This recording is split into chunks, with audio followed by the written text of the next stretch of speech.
Bismillah ar-Rahman ar-Rahim. President Bush, Prime Minister Sharon, Prime Minister Abbas, distinguished guests. We gather today in Aqaba, this small city that symbolizes the immeasurable potential of bringing different peoples together. Not far from here, Jordan and Israel signed a peace treaty in 1994. 9 years later, what brings us here is the same dream. A dream of peace, prosperity, coexistence, and reconciliation. But dreams alone cannot fulfill hopes.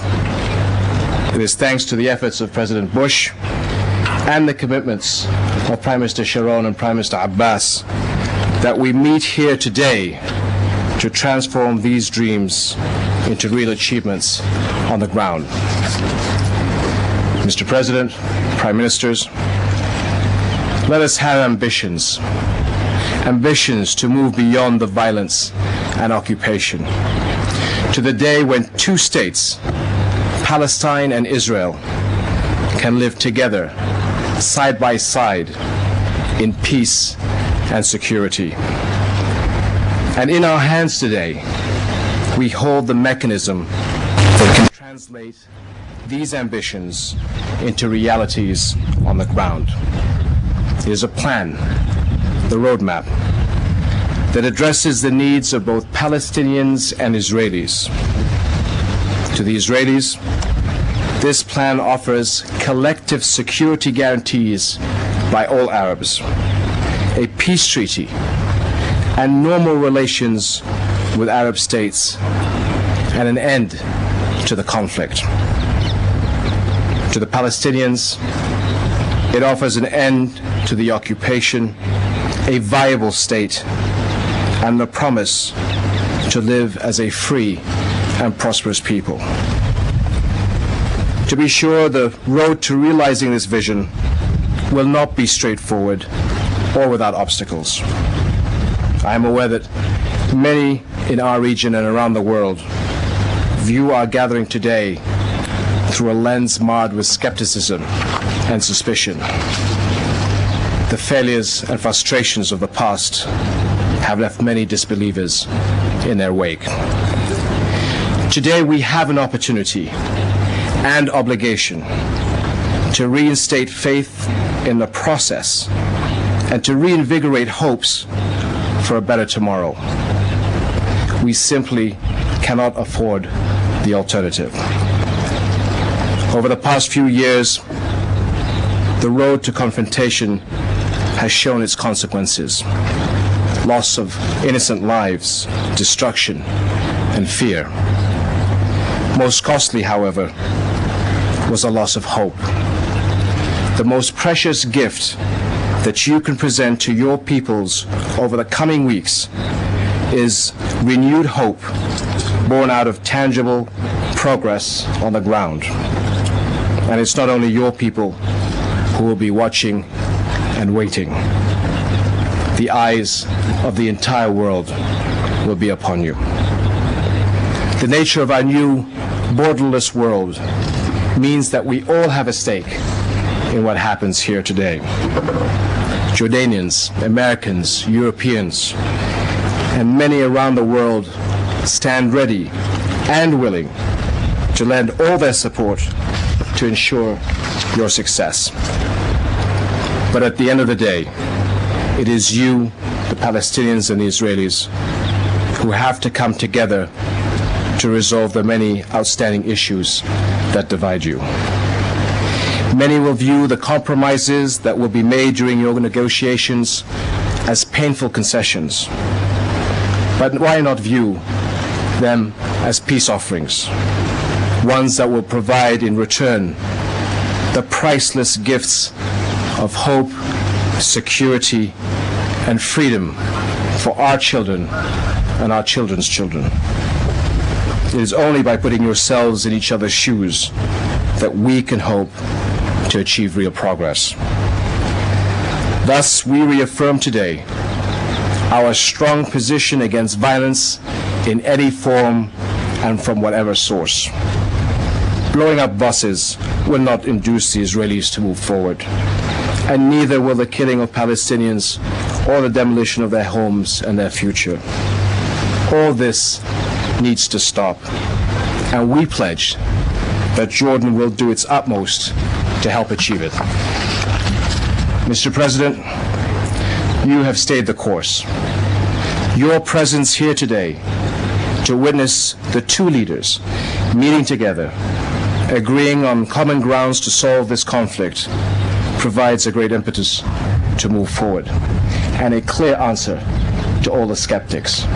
I thank you, sir, for your leadership and your courage. Prime Minister Sharon, Prime Minister Abbas, I urge you today to end the designs of those who seek destruction, annihilation, and occupation. And I urge you to have the will and the courage to begin to realize our dreams of peace, prosperity, and coexistence. And remember that in the pursuit of these noble goals, Jordan will always remain a true friend. Thank you very much. And it is with great pleasure, if I may introduce Prime Minister Abbas to say a few words. I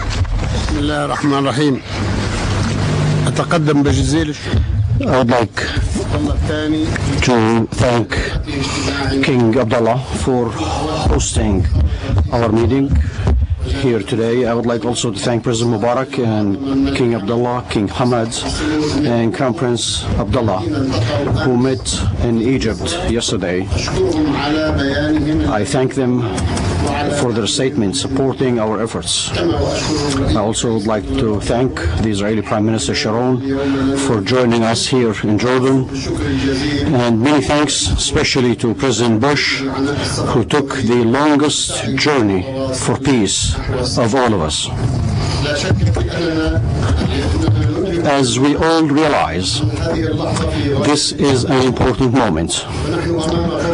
A new opportunity for peace exists, an opportunity based upon President Bush's vision and the Quartet's roadmap, which we have accepted without any reservations. Our goal is two states, Israel and Palestine, living side by side in peace and security.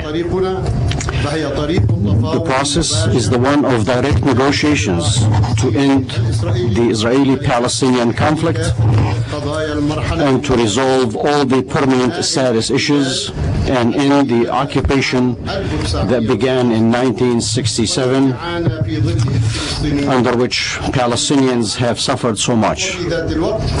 At the same time, we do not ignore the suffering of the Jews throughout history.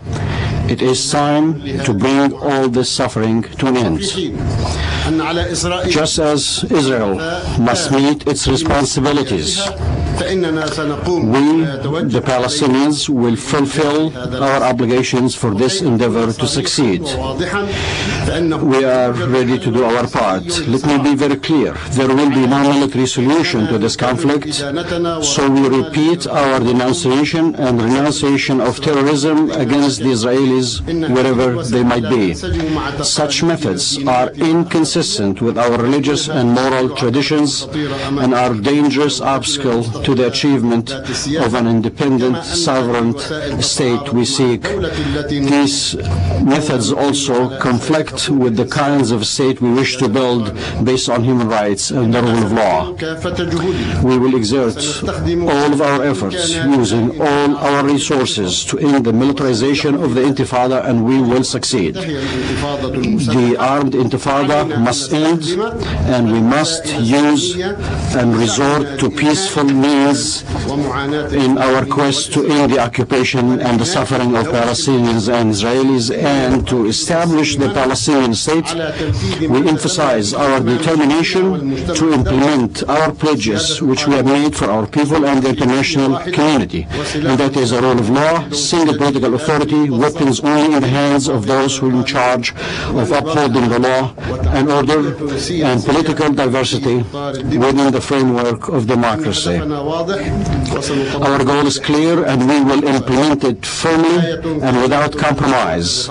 A complete end to violence and terrorism, and we will be full partners in the international war against occupation and terrorism, and we will call upon our partners in this war to prevent financial and military assistance to those who oppose this position.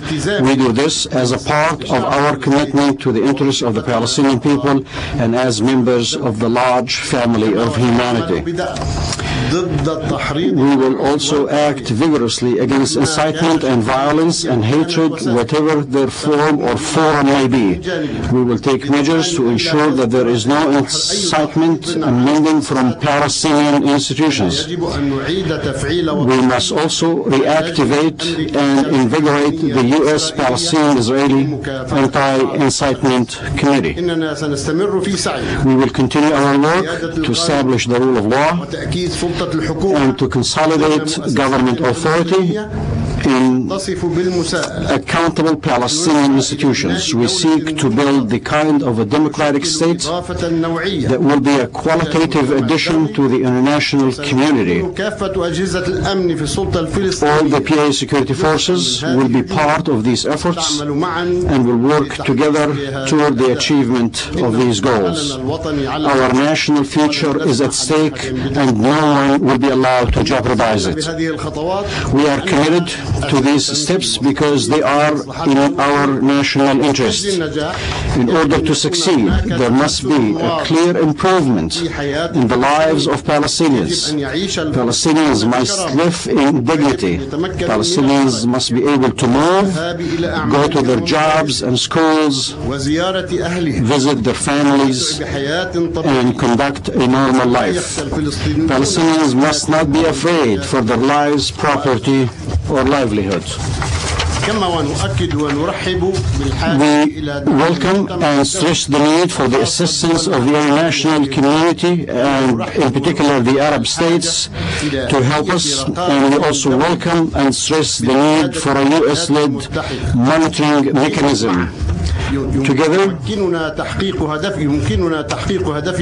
can achieve the goal of an independent Palestinian state, sovereign, viable, in the framework of the good neighbors with all the states in the region, including Israel. Thank you very much.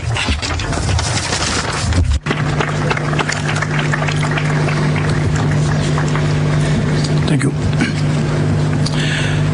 I would like to thank His Majesty King Abdullah for arranging this meeting and express Israel's appreciation to President Bush for coming here to be with Prime Minister Abbas and me. Thank you. As the Prime Minister of Israel, the land which is the cradle of the Jewish people, my paramount responsibility is the security of the people of Israel and of the State of Israel. There can be no compromise with terror, and Israel, together with all free nations, will continue fighting terrorism until its final defeat. Ultimately, permanent security requires peace, and permanent peace can only be obtained through security. And there is now hope of a new opportunity for peace between Israelis and Palestinians. Israel, like others, has lent its strong support for President Bush's vision expressed on June 24, 2002, of two states, Israel and a Palestinian state, living side by side in peace and security. The government and people of Israel welcome the opportunity to renew direct negotiations according to the steps of the roadmap as adopted by the Israeli government to achieve this vision. It is in Israel's interest not to govern the Palestinians, but for the Palestinians to govern themselves in their own state. A democratic Palestinian state, fully at peace with Israel, will promote the long-term security and well-being of Israel as a Jewish state. There can be no peace, however, without the abandonment and elimination of terrorism, violence, and incitement. We will work alongside Palestinians and other states to fight terrorism, violence, and incitement of all kinds. As all parties perform their obligations, we will seek to restore normal Palestinian life, improve the humanitarian situation, rebuild trust, and promote progress toward the President's vision. We will act in a manner that respects the dignity as well as the human rights of all people. We can also reassure our Palestinian partners that we understand the importance of territorial contiguity in the West Bank for a viable Palestinian state. Israeli policy in the territories that are subject to direct negotiations with the Palestinians will reflect this fact. We accept the principle that no unilateral actions by any party can prejudge the outcome of our negotiations. In regard to the unauthorized outposts, I want to reiterate that Israel is a society governed by the rule of law. Thus, we will immediately begin to remove unauthorized outposts. Israel seeks peace with all its Arab neighbors. Israel is prepared to negotiate in good faith wherever there are partners. As normal relations are established, I am confident that they will find in Israel a neighbor and a people committed to comprehensive peace and prosperity for all the peoples of the region. Thank you all. Thank you. King Abdullah, thank you for hosting this event. Her Majesty, thank you for your hospitality. It is fitting that we gather today in Jordan. King Abdullah is a leader on behalf of peace and is carrying forward the tradition of his father, King Hussein. I'm pleased to be here with Prime Minister Sharon.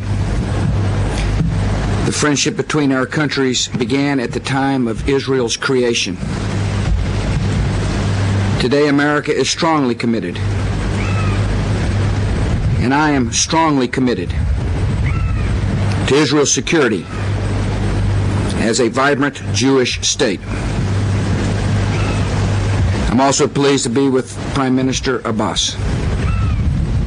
He represents the cause of freedom and statehood for the Palestinian people. I strongly support that cause as well. Each of us is here because we understand that all people have the right to live in peace. We believe that with hard work and good faith and courage, it is possible to bring peace to the Middle East.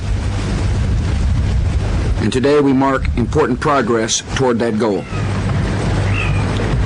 Great and hopeful change is coming to the Middle East. In Iraq, a dictator who funded terror and sowed conflict has been removed, and a more just and democratic society is emerging. Prime Minister Abbas now leads the Palestinian cabinet. By his strong leadership, by building the institutions of Palestinian democracy, and by rejecting terror, he is serving the deepest hopes of his people. All here today now share a goal. The Holy Land must be shared between the state of Palestine and the state of Israel, living at peace with each other and with every nation of the Middle East. All sides will benefit from this achievement, and all sides have responsibilities to meet. As the roadmap accepted by the party makes clear, both must make tangible, immediate steps toward this two-state vision. I welcome Prime Minister Sharon's pledge to improve the humanitarian situation in the Palestinian areas and to begin removing unauthorized outposts immediately. I appreciate his gestures of reconciliation on behalf of prisoners and their families and his frank statements about the need for territorial contiguity. As I said yesterday, the issue of settlements must be addressed for peace to be achieved. In addition, Prime Minister Sharon has stated that no unilateral actions by either side can or should prejudge the outcome of future negotiations. The Prime Minister also recognizes that it is in Israel's own interest for Palestinians to govern themselves in their own state. These are meaningful signs of respect for the rights of the Palestinians and their hopes for a viable, democratic, peaceful Palestinian state. Prime Minister Abbas recognizes that terrorist crimes are a dangerous obstacle to the independent state his people seek. He agrees that the process for achieving that state is through peaceful negotiations. He has pledged to consolidate Palestinian institutions, including the security forces, and to make them more accountable and more democratic. He has promised his full efforts and resources to end the armed intifada. He has promised to work without compromise for a complete end of violence and terror. In all these efforts, the Prime Minister is demonstrating his leadership and commitment to building a better future for the Palestinian people. Both Prime Ministers here agree that progress toward peace also requires an end to violence and the elimination of all forms of hatred and prejudice and official incitement in school books, in broadcasts, and in the words used by political leaders. Both leaders understand that a future of peace cannot be founded on hatred and falsehood and bitterness. Yet these two leaders cannot bring about peace if they must act alone. True peace requires the support of other nations in the region. Yesterday in Sharm el-Sheikh, we made a strong beginning. Arab leaders stated that they share our goal of two states, Israel and Palestine, living side by side in peace and in security. And they have promised to cut off assistance and the flow of money and weapons to terrorist groups and to help Prime Minister Abbas rid Palestinian areas of terrorism. All sides have made important commitments, and the United States will strive to see these commitments fulfilled. My government will provide training and support for a new, restructured Palestinian security service. And we'll place a mission on the ground led by Ambassador John Wolf. This mission will be charged with helping the parties to move towards peace, monitoring their progress, and stating clearly who is fulfilling their responsibilities. And we expect both parties to keep their promises. I've also asked Secretary of State Colin Powell and National Security Advisor Condoleezza Rice to make this cause a matter of the highest priority. Secretary Powell and Dr. Rice, as my personal representative, will work closely with the parties, helping them move towards true peace as quickly as possible. The journey we're taking is difficult, but there is no other choice. No leader of conscience can accept more months and years of humiliation, killing, and mourning. And these leaders of conscience have made their declarations today in the cause of peace. The United States is committed to that cause. If all sides fulfill their obligation, I know that peace can finally come. Thank you very much, and may God bless our work.